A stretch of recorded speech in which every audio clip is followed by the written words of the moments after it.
उन्हाळा सुरू झाला की मँगो सीझन, आणि मँगो सीझन म्हटलं की एकच रॉयल ट्रीट आठवते, ती म्हणजे रिच मँगो मस्तानी. आज आपण घरी Pune style super creamy thick आणि फुल लोडेड मँगो मस्तानी, अगदी हॉटेलपेक्षाही भारी टेस्ट. सर्वात खास गोष्ट म्हणजे ही रेसिपी अगदी सोपी आहे आणि काही मिनिटांमध्येच तयार होते.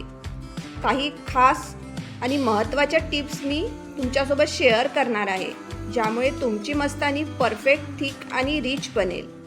मी अंजली टेस्टी मेनूमध्ये तुमचं स्वागत करते. मस्तानी रिच होण्यासाठी आपण लच्छेदार रबडी इथे तयार करून घेऊया, आणि ती पण हलवाईसारखी. त्यासाठी गॅसवर जाड बुडाचा आपल्याला पॅन ठेवून घ्यायचा आहे, आणि त्यानंतर इथे फुल फॅट दूध मी वापरत आहे. त्याने आपली रबडी लवकर तयार होईल.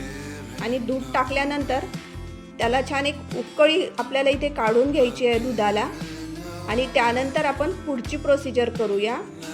इथे दुधाला पण एकदम छान उकळी आलेली आहे, आणि उकळी आल्यानंतर एकदा आपल्याला ते सर्व मिक्स करून घ्यायचं आहे. जी साय वगैरे आली आहे ती दुधामध्ये, आणि त्यानंतर आता जी परत दुधावर साय येईल ती आपल्याला साईडला कडेनी पॅनच्या लावून घ्यायची आहे. आणि ही प्रोसिजर आपल्याला दूध अर्ध होईपर्यंत आपल्याला ही प्रोसिजर करायची आहे.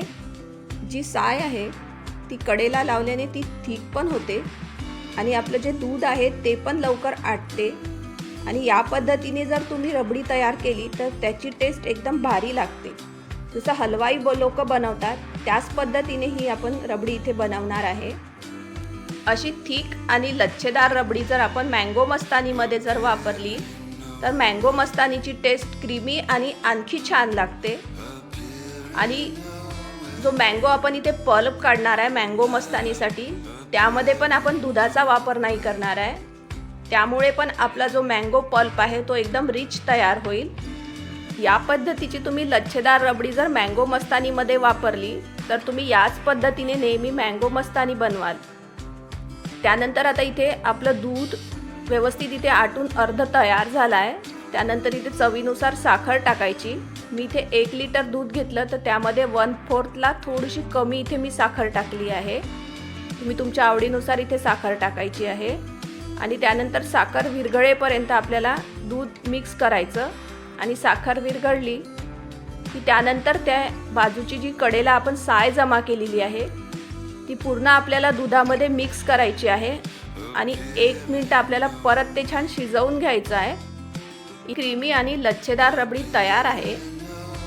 गॅस बंद करायचा, आणि ही रबडी आपल्याला पूर्ण थंडगार करून घ्यायची आहे. आणि त्यानंतर मी ही रबडी फ्रीजमध्ये ठेवणार आहे थंड होण्यासाठी. ती आपल्याला मस्तानीमध्ये वापरायची आहे. यानंतर मँगो मस्तानी बनवायला सुरुवात करूया. आणि तुमच्याकडे जो आंबा अवेलेबल असेल तो तुम्ही वापरू शकता. फक्त आंबा जास्त गोड असेल तर आपली मस्तानी अधिक चांगली तयार होईल. आता सर्वात आधी मँगो स्वच्छ धुवून घ्यायचे, आणि त्यानंतर त्याचा आपल्याला पल्प काढून घ्यायचा आहे. या पद्धतीने आंब्याचा गर काढायचा. आणि मी इथे 2 आंबे वापरणार आहे. इथे 2 आंब्याचा मी गर काढून घेते. आणि आपला जो गर आहे तो पण मँगो मस्तानीमध्ये वापरताना थिकच राहायला पाहिजे. त्यासाठी मी काही तुम्हाला टिप्स आणि काही तुम्हाला इन्ग्रेडियंट्स सांगणार आहे. त्याने जो पल्प आहे मँगोचा तो एकदम थिक आणि क्रीमी आणि रिच तयार होईल. आता इथे पल्प काढून तयार आहे. त्यानंतर मिक्सरच्या पॉटमध्ये पल्प टाकायचा. त्यानंतर साखर टाकायची चवीनुसार. व्हॅनिला आईस्क्रीम टाकायची आहे. आणि दूध इथे अगदी थोडंसं टाकायचं. दूध थोडं वापरल्याने जो आपला पल्प आहे तो रिच आणि एकदम क्रीमी छान तयार होईल. आता मँगो मस्तानी आपण सर्व करूया. त्यासाठी मँगोचे क्यूब टाकायचे सर्वात आधी ग्लासमध्ये, आणि ते व्यवस्थित अरेंज करून घ्यायचे. त्यानंतर आपली रिच आणि जी लच्छेदार आपण रबडी तयार केली होती ती टाकायची आहे आपल्याला त्यामध्ये. त्याने एकदम छान टेस्ट येईल आपल्या मँगो मस्तानीला. आणि ती पण व्यवस्थित आपल्याला सेट करून घ्यायची आहे ग्लासमध्ये. त्यानंतर जो आपण रिच क्रीमी जो मँगो पल्प आपण इथे तयार केला होता तो टाकायचा आहे. बघा एकदम थिक आपला इथे पल्प तयार आहे. त्यानंतर व्हॅनिला आईस्क्रीम टाकायची आहे. त्यानंतर टुटी फ्रुटी टाकायची आणि इथे मी मिक्स ड्रायफ्रूट वापरलेले आहे आणि जे आपण ह्या लेयर केल्या आहेत त्याच आपल्याला परत एकदा ह्या लेयर करायच्या आहे. आणि जो आपण मँगो मस्तानीचा पल्प इथे तयार केला होता त्यामध्ये जर तुम्ही दुधाच्या ऐवजी दूध पावडर जर वापरली तर त्याने आणखी पण खूप छान टेस्ट येते आणि आपला जो पल्प आहे तो रिच आणि एकदम छान क्रीमी तयार होतो. Fully loaded, tasty, delicious, rich, summer special अशी मँगो मस्तानी तयार आहे. अशा डिलिशियस आणि टेस्टी रेसिपीसाठी माझ्या चॅनलला सबस्क्राईब करा आणि हा व्हिडिओ आवडला असेल तर एक लाईक नक्की करा.